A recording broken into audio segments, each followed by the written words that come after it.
how's it going, everyone? I hope you all are having an amazing day. Now, yes, this isn't a haul video. It's not a buyer's guide.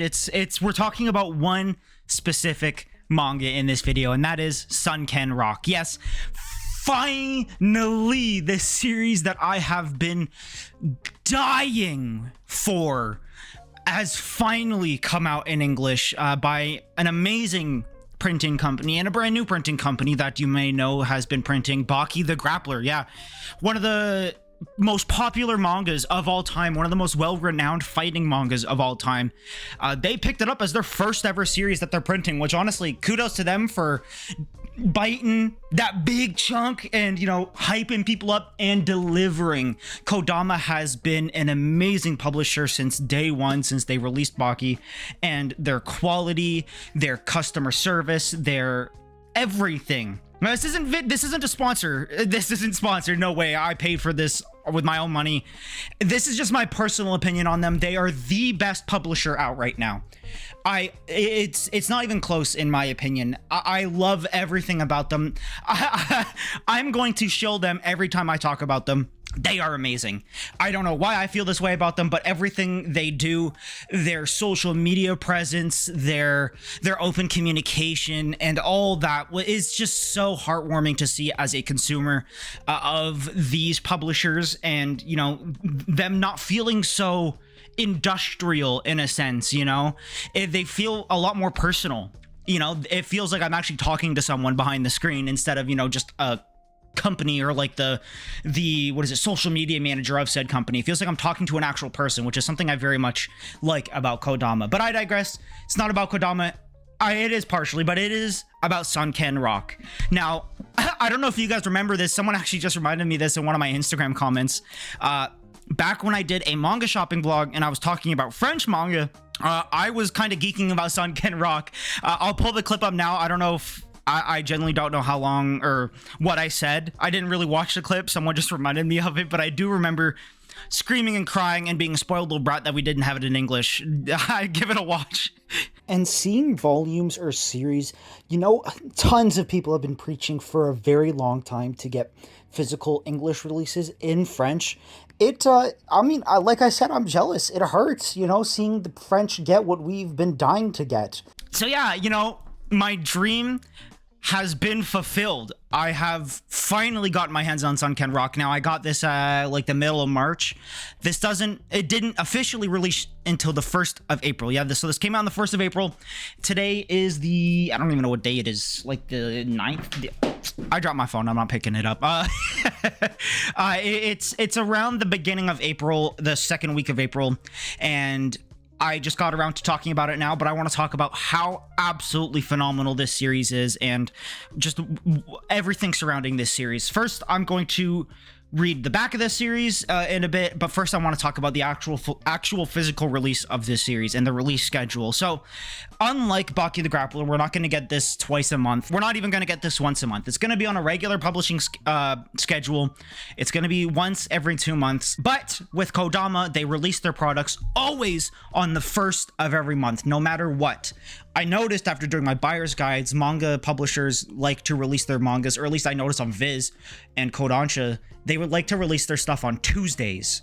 Don't know why, don't ask me why, but it's just always on Tuesdays. Kodama, no matter what the day of the week it is, it could be Thursday, it could be Sunday, as long as it's the 1st of the month, it will be coming out. So it's nice to know that I don't have to like remember the exact dates. All I know is that it's the 1st of the month. That's it. That's all you need to know. The 1st of every month, we get a new manga from them, or new mangas. The 1st of every month, we get 2 volumes of Baki. 1st of every month, every 2 months, we get Sunken Rock, Smile. I can't remember the other manga they're doing. Magica? I can't remember the name of it. Now, yes, it is every 2 months, like I said, so it's going to be a little bit longer to come out, but these are, I believe, these are 2-in-1s. I could be wrong on that, but I'm pretty sure these are 2-in-1s. I can't remember exactly how many volumes Sunken Rock is. I believe it's like 28. Around there, so we might get 14 or 15 volumes of these physicals, which is something I'm very excited for. I'm definitely going to add these to my collection. So it's going to take about 2-ish years for this series to fully come out and finish, but I'm going to be here. I'm gonna be here. And also, there is a exclusive, I think it's Kinokuniya edition for a slipcover, at least for Sunken Rock, which I want so bad. It is an absolutely amazing slipcover. It's an amazing edition. I want really bad. Kodama, you know, if you're watching this video somehow and you wanna sponsor, hit me up. I'll shill as long as I can. I think I said this in my last video, but I'll shill for free. Maybe just a couple volumes of manga. I'll shill. I don't care. I'm a sellout. I'll sell out. I'll sell out every day, all day, every day. I'll sell out. But I digress. Let's talk about actual Sunken Rock. So for those unaware, Sunken Rock is by Story. The story and art of Sunken Rock is by Boichi. Now, for those unaware, Boichi is one of my favorite mangakas of all time. He's in my top 3. I made a video about my favorite mangakas a couple years ago. It was Yusuke Murata, Boichi, and Hirohiko Araki. He is one of my favorite mangakas of all time. I think just the way he knows the human anatomy and his detailed art, the way he can go from stupid fucking like really funny comedic pages to some of the most badass and like aura-filled panels. It shows a lot in this series too, to the most aura-filled panels in the manga, I think is a charm to his manga. And I think the comedic timing of his stuff is absolutely amazing, and it's something I look forward to in his manga, and I think something that he does perfectly. I think it is something he has kind of gotten down to a science, and it's something I highly respect him for, and something I definitely like about this series. And I believe this was Boichi's like one of his first mangas to ever like fully pop off. I remember, you know, obviously Dr. Stone and all this other stuff came out long after Sunken Rock. I'm surprised it's taken this long. Sunken Rock is a pretty big deal in Japan, if I remember correctly, or at least it's a pretty popular series. People do love this series, and I mean, I'm also a fan of it. I remember reading this a year and a half ago online and absolutely loving it. I read up to the end of like volume 2 or something, like volume 3, I remember. So I did already technically read this online, but yes, I did still read this when I got it, because obviously it's been a while. It's an amazing series. I'm gonna talk about more about the actual manga itself, like the plot. So I'm gonna read the back of this, and I guess show some b-roll of the manga while I'm at it, just so you guys don't have to stare at my face reading something. Ken Kitano has lost everything. He's lost his family, his dreams, and even his crush, Yumin, who suddenly left for Korea to pursue her dreams of becoming a police officer. He spends his days getting into one meaningless fight after another, but one day, after learning Yumin actually managed to make her dream come true, he decides to follow in her footsteps and head to Seoul. Only, instead of becoming a cop, he ends up catching the attention of a street gang and becoming their boss. Suddenly, his strengths, values, and beliefs are put to the test as he navigates a new life that he's determined to keep a secret from Yumin, a cop to her very core. Now, it's a little bit more funny than that. Boichi definitely takes a more comedic route with that. You know, like, it does sound very serious. You know, it's very, you know, oh, he's pursuing his dreams, but the main character, Ken, does it a lot more stupidly than as it says on the back. The first chapter, I'm going to talk... So, spoilers ahead for those actually wanting to read this series. You got all the information you can without me spoiling, so I'm going to talk about the actual plot to this series right now, so spoilers. So I'm going to talk about the first chapter pretty much, but Ken ends up confessing to Yumin, saying that he really likes her, and she pretty much the split second afterwards says, no, actually my name's Yumin, and I'm actually going to go to Korea to be a police officer, see ya. And then literally the next panel she's off in a plane, and Ken's like, what the fuck? And he is left distraught and doesn't really know what to do with himself. And then one day he realizes, oh, I'm just gonna follow her. Oh, bye-bye. I drop out of high school. I leave my parents. I leave. I get on a plane to Seoul, and he doesn't look back. It was pretty stupid of him to do. He's not really all there.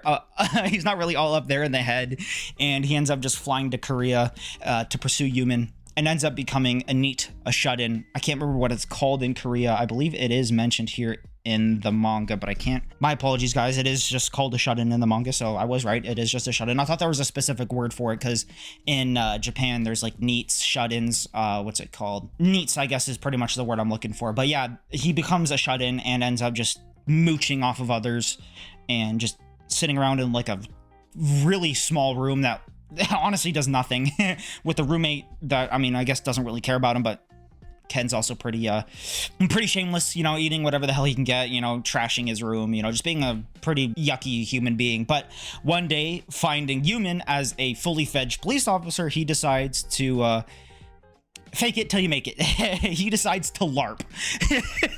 He decides to LARP as a video game creator, as a video game designer and all that. And through that, he ends up meeting these three individuals and ends up getting into a brawl with them. And they end up, in a really funny way, surrendering and being like, okay, you're our boss now. And Ken's like, what the fuck is going on, man? What's happening?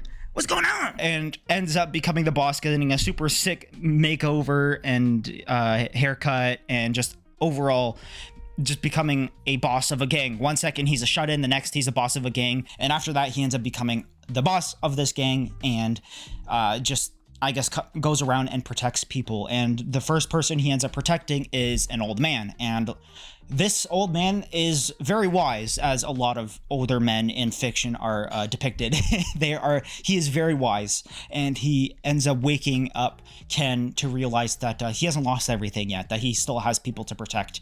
And in a moment of doubt, this old man ends up awakening him, and he goes to save the day. And Ken ends up rescuing one of these workers of a cafe he knows that she ends up getting, mutilated by another gang, which honestly is very gross. I'm going to be honest, there is a mature warning at the back of this manga. If you can't stomach stuff like that, I wouldn't really read it. It's not like deplorable or anything like that. It's common gang, deplorable gang activities, but it's still gross nonetheless.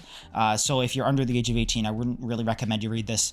But if you are definitely interested in this series, go read it. It is absolutely amazing. And not to mention Boichi's art. Like I said, Boichi is one of my favorite mangakas of all time, and this is oh my god, the way he understands the human body and the anatomy of both men and women, even though he likes to exploit women a little bit more than men in regions that are kind of degenerate. He shows a lot of booty, a lot of chest, he shows a lot of a lot of those women parts that not while being NSFW. It's very much on the verge, I guess you could say, but it is still very there's no like censoring in this manga because there hasn't need to be. They express it without showing it while showing parts of it. But Boichi is a horn dog a lot of the time when it comes to his women. This manga is like, it doesn't shade away from that. It's either way, his character designs are absolutely phenomenal. The widespread panels of this manga are crazy beautiful, and something I love about Boichi so much. Hopefully I can show some panels as I'm talking about the art, but the art is absolutely insane. Now there is one thing I'm not going to do. I am not going to show you the inside of this slipcover. For those who have the series understand, but I could get age restricted if I do. Something bad, but it's a girl's bottom, just square on the. But what I can show is the other side of the slipcover, because the one side is, god damn, I don't know if I showed that on camera, my fault. I thought it was the other side, but there is one side to where Ken is just absolutely flabbergasted, which I thought was really funny and really just fits Ken's character so much, and just fits Boichi's, the way he likes to write characters so well. But I digress. I don't want to talk about this too long. It's been like 15 minutes already, but this manga is fantastic. If you haven't read this manga yet, do yourself a favor and do that. Sun Ken Rock is going to be my favorite read for the next couple years until maybe Joe Julian gets announced in English. But I digress. This manga is absolutely phenomenal. I recommend it to everyone who wants a more mature read with some of the best art you will ever see when it comes to manga coming out right now. Boichi is one of the best artists of all time. Like I said, the way he understands just the way the human body works and the way just the anatomy of both male and females is, I think, bar none, one of the most detailed artists I know of that is able to draw something so real, but also, you know, kind of, I guess, bastardize it is the way, but kind of like take it up a notch or two to where it becomes more fiction. And the comedic timing of Boichi's writing is absolutely amazing, and just everything about this series I love so much. There are color pages in this series too, which I love about this, and another reason why I love Kodama so much. They kind of don't, they don't beat around the bush when it comes to, you know, color pages. I'll show one right here if you guys can see that, but that is an absolutely stellar color page that I love so much, and I very much respect Kodama for doing. I know they're not the only one to do it, but I feel like in every single one of their releases, there at least is a color page or two that I feel like a lot of manga publishers don't do. Normally for the first volume, they put in a color page or two, but after that, they always go to black and white. Don't get me started about One Punch Man, about how they just ruined the color pages of One Punch Man. Don't get me started, but this is an amazing manga I think everyone should read. If you can get your hands on that Kinokuniya exclusive, do that, because that is also an amazing cover. But if you don't care, just buy the manga. It is, for me, it was 30 Canadian dollars, but it is $21.99 USD. For 2 volumes, it is a great deal. Kodama right now for their pricing is absolutely insane. I think their pricing is more than fair in today's time, with Viz upping their prices and becoming even more unreasonable. I think Kodama is doing an amazing job with both quality and their pricing, and just being an overall amazing publisher that I love wholeheartedly right now. They are by far my favorite publisher. I am looking at their other works. I am reading Me and the Alien Mumu. I'm not really too interested in Smile. I'm not really a horror manga guy, but I am interested in that Magica manga, I think is what it's called. But I digress. I definitely recommend this series to those who want something more hardcore. If you want a hardcore series, go read this. It feels like Kodama is much more into those hardcore series, you know, releasing Baki and Sunken Rock, which is something I love so much. Now, Kodama, if you're watching, Kengen Ashura, that gotta be on your list. That gotta be on your list. Kengen Ashura, please, Kengen Ashura. I would love that from you guys. But yeah, I hope you guys enjoyed this video. I love you all. I'll see you in the next video. Let me know if you've read Sunken Rock and what you think of it down in the description. I love you guys. I'll see you in the next video. Peace, take care, love y'all.